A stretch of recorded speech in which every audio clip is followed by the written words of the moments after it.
Roan Mountain. Roan Mountain in the Appalachians has long been a destination for hikers and nature lovers, but locals avoid a specific part of the ridge, an unmarked trail known as the Hollow. Stories abound of people disappearing there without a trace. The legend was dismissed as folklore, but for Jenna and Mark, a pair of avid hikers, it was an invitation. "It's just an old story to keep people out," Mark had said. "Probably a sinkhole or something dangerous they don't want tourists stumbling into." Jenna hesitated but agreed. Curiosity, after all, was a potent lure. The unmarked trail branched off the main path just below Grassy Ridge Bald. A faint wooden post, weathered and split, marked the entrance. As they descended into the hollow, the air grew colder, the forest denser. The trees twisted unnaturally, their branches gnarled like arthritic fingers clawing at the sky. The deeper they went, the more oppressive the silence became.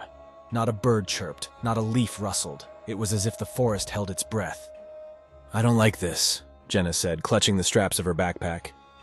"Relax," Mark replied, though his voice lacked confidence. "We'll turn around if it gets too weird." A mile in, they found the first sign something was wrong. A single hiking boot lay in the middle of the trail, its laces still tied, the leather covered in moss. "Looks like someone lost it," Mark said. Jenna knelt, inspecting it. "No, this hasn't been here long. It's wet."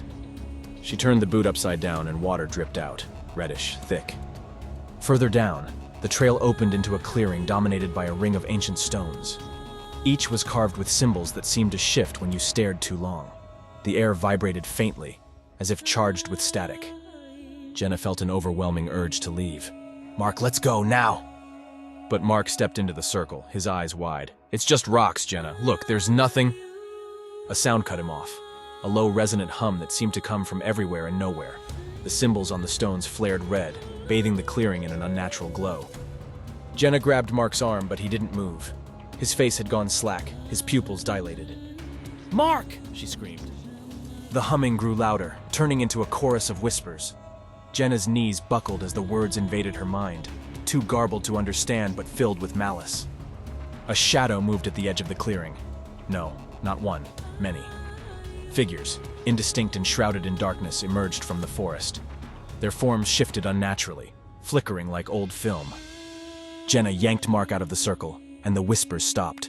The figures retreated, dissolving into the forest, but the oppressive silence returned. Mark stumbled, dazed, his nose bleeding. "What happened?" he mumbled. "You froze," Jenna snapped, pulling him along the trail. "We have to get out of here." As they retraced their steps, the forest felt alive, watching. The trail twisted in ways it hadn't before, leading them deeper instead of out. The trees seemed to close in, their bark bleeding sap that smelled like decay. A sound broke the silence, a slow, deliberate knock. Knock, knock, knock. It echoed through the hollow, coming from all directions. "Who's there?" Mark yelled, spinning in circles. "Stop!" Jenna hissed. "Don't talk to it!"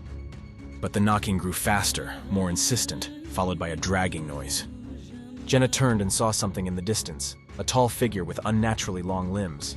Its head tilted at an impossible angle, its face obscured by shadows. It took a step, and the dragging noise followed. "Run!" Jenna said. They sprinted through the forest, their lungs burning, but no matter how far they ran, they always ended up back at the stone circle. Each time, the clearing seemed darker, the symbols brighter, the shadows closer. "This isn't real!" Mark shouted, clutching his head. "It's some kind of hallucination!" "Then how do you explain that?" Jenna pointed at the circle. A new object had appeared at its center, a tattered backpack with a name stitched onto the strap, Mark.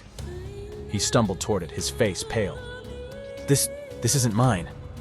"It is now," a voice rasped. The shadowy figure emerged fully from the trees, towering over them. Its face was a void, a swirling mass of darkness that seemed to pull the light from the air. Mark froze, his body trembling. Jenna grabbed his arm, but he wouldn't move. The figure extended a hand, long skeletal fingers dripping with a black tar-like substance. "You've been here before," it whispered, though its mouth never moved. "And you will come again." Jenna turned and ran, leaving Mark behind. His screams echoed through the forest, cutting off abruptly. The knocking resumed, louder, faster, chasing her through the endless maze of trees. Finally, she burst into the open air, collapsing on the main trail. A group of hikers found her hours later, incoherent and trembling. Mark was never found, and Jenna refused to speak of what happened. but she never left the Appalachian region, instead taking up a job at a remote ranger station near Roan Mountain. Locals say she's often seen staring toward the hollow, muttering to herself, as if waiting for someone or something. And sometimes, on quiet nights, hikers on the grassy ridge trail report hearing the sound of slow, deliberate knocks echoing through the trees.